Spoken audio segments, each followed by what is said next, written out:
Hello everyone, welcome to Competition Career point.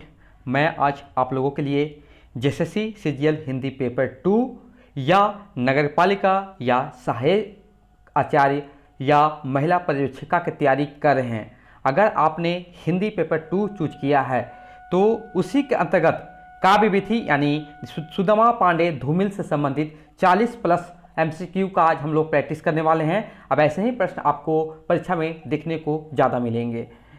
और जो लोग इंटरेस्टेड हैं नोट्स लेने के लिए, सीजीएल हो या महिला पर्यवेक्षिका हो या नगरपालिका हो या सहायक आचार्य हो, नोट्स कंप्लीट नोट्स अवेलेबल है। और टेस्ट सीरीज ये देखिए, टेस्ट सीरीज मैंने खुद से बनाया हूँ। 20 टेस्ट सीरीज, बहुत ही बेहतरीन टेस्ट सीरीज है। और व्हाट्सएप में पीडीएफ फॉर्म मिलेगा और नोट्स आपको कंप्लीट नोट्स देखने को मिलेंगे। और ये नोट्स या टेस्ट सीरीज आपको अगर लेना चाहते हैं, जो इंटरेस्टेड हैं, तो 7004501486 इस व्हाट्सएप नंबर पर ओनली मैसेज करना है। ओके। और जिन लोगों को काव्य विधि कंप्लीट चाहिए या काव्य कुंज कंप्लीट चाहिए या भाषा चाहिए या किसी प्रकार का इंडिविजुअल टॉपिक, इंडिविजुअल खंड या टॉपिक भी चाहेंगे, तो आप लोग उसी व्हाट्सएप पर कांटेक्ट कर सकते हैं ओनली मैसेज के फॉर्म में। शुरुआत करते हम लोग। प्रगतिवादी प्रयोगवादी कवि सुदामा पांडे धूमिल का जन्म 1936 में वाराणसी के पास किस गांव में हुआ था? तो इसका जो सही जवाब है खेवली। नेक्स्ट है, किनको उनकी प्रसिद्ध काव्य रचना कल सुनना मुझे के लिए 1979 में प्रतिष्ठित साहित्य अकादमी पुरस्कार से सम्मानित किया गया? यह पुरस्कार उन्हें मरणोपरांत दिया गया है। तो किनको दिया गया है? तो सुदामा पांडे धूमिल जी को दिया गया है। नेक्स्ट है, सुदामा पांडे धूमिल की कविताएं हैं। तो यहाँ पर देखिए आपके पास 4 विकल्प हैं। तो 20 साल बाद, पटकथा और रोटी और संसद, मैंने कि यहाँ पर जितने भी सारे उपयुक्त सभी हो जाएंगे यहाँ। नेक्स्ट है, सुदामा पांडे का उपनाम क्या है? तो बिल्कुल आप तो जानते होंगे, धूमिल है। नेक्स्ट है, 20 साल बाद कविता किस कवि का है? तो ये धूमिल जी का है। नेक्स्ट प्रश्न जो है, धूमिल ने रोटी और संसद कविता में कितने आदमियों का जिक्र किया है? तो 3 आदमी का जिक्र किया है। नेक्स्ट है, फिल इन द ब्लैंक्स है, का जन्म 9 नवंबर 1936 को उत्तर प्रदेश वाराणसी के निकट खेवली में हुआ था। किनका हुआ था? किनको हुआ था? तो ये धूमिल जी को हुआ था। विकल्प नंबर क्या हो जाएगा? डी हो जाएगा, सुदामा पांडे धूमिल। देखिए आपको नोट्स इसी फॉर्म में मिलेंगे। काव्य विधि जितने भी आपको लगे हुए सिलेबस में 11 कवि के, आपको साथ ही इस प्रकार का आपको नोट्स मिलने वाले हैं। जो आपको मैंने वीडियो फॉर्म में दिया हूँ, उसी को वही व्हाट्सएप में पीडीएफ फॉर्म में मिलेगा। धूमिल किस काव्यधारा के कवि थे? तो साठोत्तरी कविता के कवि थे। नेक्स्ट है, धूमिल को साहित्यिक अकादमी पुरस्कार कब दिया गया? तो 1979 ईस्वी में। धूमिल को किस काव्य के लिए साहित्यिक अकादमी पुरस्कार से सम्मानित किया गया था? तो कल सुनना मुझे। सुदामा पांडे धूमिल का प्रसिद्ध काव्य कल सुनना मुझे कब प्रकाशित हुआ था? तो 1976 ईस्वी में प्रकाशित हुआ था। नेक्स्ट है, धूमिल के कितने काव्य संग्रह प्रकाशित हुए थे? तो 3।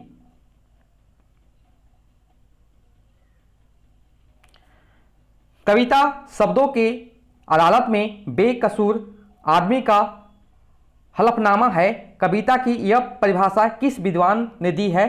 तो विकल्प सी हो जाएगा, धूमिल। धूमिल की कविताओं का संगत वर्ग कौन सा है? देखिए यहाँ पर आपके पास विकल्प ए, विकल्प बी, विकल्प सी और यहाँ पर दिया विकल्प डी। तो यहाँ से देखिए आपका जो सही जवाब जो होगा मोचीराम, रोटी और संसद, अकाल दर्शन और नक्सलवाड़ी। ये वाला विकल्प ए जो है ये संगत वर्ग है। कल सुनना मुझे कविता संग्रह किसका है?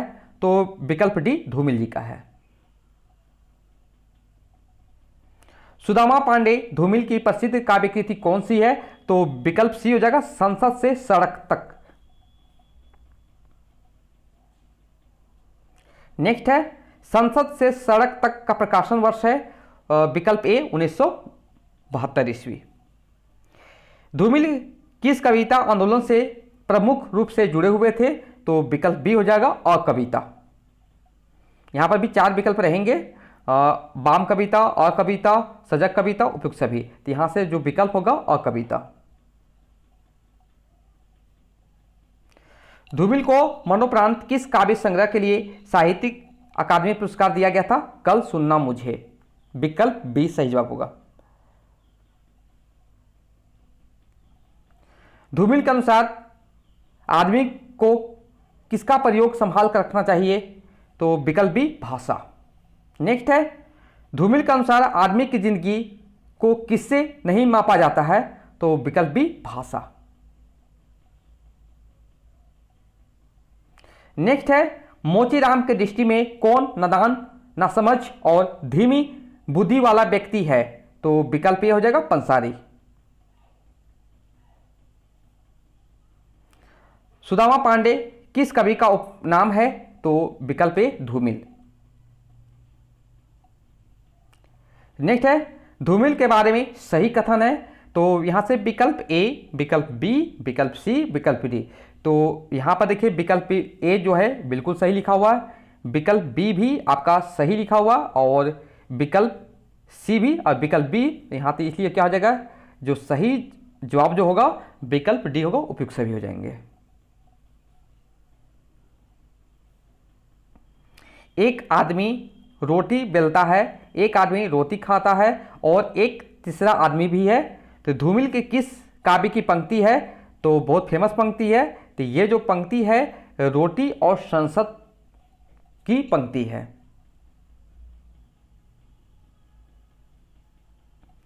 नेक्स्ट है किस विद्वान ने कहा है धूमिल की ऊर्जा, आक्रामकता और भाषिक नवोमेंशन देखकर थोड़ी देर के लिए निराला की याद आ जाती है? डॉक्टर बच्चन सिंह। प्रसिद्ध कविता मोचीराम किसने लिखी थी? तो सुदामा पांडे धूमिल ने लिखी है। धूमिल का जन्म कहां हुआ था? तो विकल्प सी वाराणसी में। नेक्स्ट है इनमें से कौन सी कविता धूमिल की नहीं है? तो 20 साल बाद, रोटी संसद और लोहे का सवाद, ये बिल्कुल धूमिल जी की कविता है। लेकिन यहां पर विकल्प ए जो है अकाल में सारस, ये धूमिल जी की कविता नहीं है।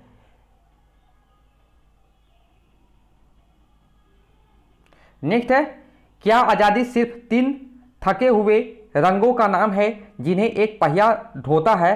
पंक्ति जो है धूमिल की किस कविता से ली गई है? तो विकल्प बी 20 साल बाद।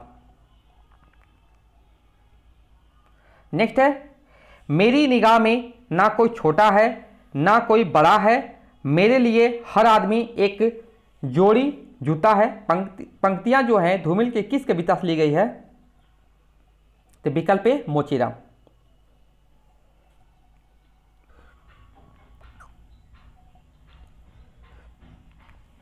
नेक्स्ट है धूमिल के काव्यों का प्रकाशन वर्ष के अनुसार सही अनुक्रम किस विकल्प में है?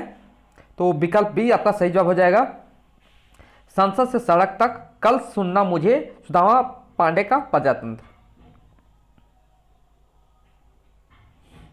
कवि सुदामा पांडे धूमिल का प्रथम काव्य संग्रह है संसद से सड़क तक। कवि धूमिल की मृत्यु कब हुआ था? तो 1975 ईस्वी। हिंदी साहित्य के क्षेत्र में धूमिल की उल्लेखनीय सेवाओं के लिए मरणोपरांत कौन सा पुरस्कार प्रदान किया गया था?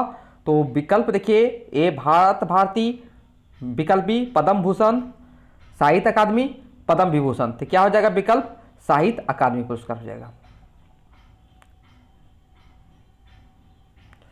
नेक्स्ट है, धूमिल कैसे कवि थे, तो मौभोंग के कवि थे। नेक्स्ट है, धूमिल की भाषागत विशेषताएं हैं, तो विकल्प डी आपका सही जवाब हो जाएगा। नेक्स्ट है, धूमिल के नारी के प्रति क्या विचार है, साहस और बलिदान का प्रतिरूप। देखिए कुछ इंपॉर्टेंट जो है धूमिल के कविताएं से महत्वपूर्ण पंक्तियां, ऐसे भी आपको प्रश्न बन सकते एग्जाम में। यहां देखिए, क्या आजादी सिर्फ 3 थके हुए रंगों का नाम है जिन्हें एक पहिया ढोता है, या इसका कोई खास मतलब होता है। तो ये जो है 20 साल बाद कविता से लिया गया है। ओके, नेक्स्ट है, बाबूजी सच कहूं मेरी निगाह में ना कोई छोटा है, मेरे लिए हर आदमी एक जोड़ी जूता है, ना कोई बड़ा है जो मेरे सामने मरम्मत के लिए खड़ा है। ये जो है देखिए, यहाँ पर जो संसद से सड़क तक काव्य संग्रह है, उसी के अंतर्गत से 20 साल बाद कविता में ये जो पंक्तियां लिखी हुई है। यहाँ पर भी सेम जी, ये जो पंक्तियां हैं मोचीराम से। अब मोचीराम किस में है, संसद से सड़क तक काव्य संग्रह में। देखिए यहाँ पर, मेरे देश का समाजवाद माल गोदाम में लटकती हुई उन बाल्टियों की तरह है जिस पर आग लिखा है और उनमें बालू और पानी भरा है। यह है पटकथा। और काव्य संग्रह कौन सा है, संसद से सड़क तक। नेक्स्ट जो है, अपने यहाँ संसद तेल की वह घानी है जिसमें आधा तेल है आधा पानी। यह पटकथा कविता है और संग्रह जो है संसद से सड़क तक। और भी देखेंगे, नक्सलबाड़ी धूमिल की यह कविता उनके पहले काव्य संग्रह संसद से सड़क तक में प्रकाशित हुई थी, याद रखेंगे। नेक्स्ट जो है, रोटी और संसद, इस कविता का संकलन कवि ने संसद से सड़क तक काव्य संग्रह में किया है। यहां पर कुछ इंपॉर्टेंट पॉइंट है, इसे भी ध्यान में आप लोग रखेंगे। ऐसे भी आपको प्रश्न बन सकते हैं, इसलिए मैंने जितना भी लगा के धूमिल से ये प्रश्न बन सकते हैं, तो मैंने इसमें सारे नोट्स में कंटेंट जुगाड़ किया हूँ, और आपको इसी कंटेंट से, इसी मैंने कि जो मैं PDF तैयार किया हूँ, इसी से आपके एग्जाम में श्योर आएंगे प्रश्न। हर तरह का मैं प्रश्न इंक्लूड किया हूँ। आपको कहीं पर भी गाइड में, चाहे कहीं पर भी, कोई बुक में इतना अच्छा सा कंटेंट जुगाड़ करके कहीं भी नहीं मिल पाएगा। ओके, तो इस पॉइंट को भी नोट कर ले।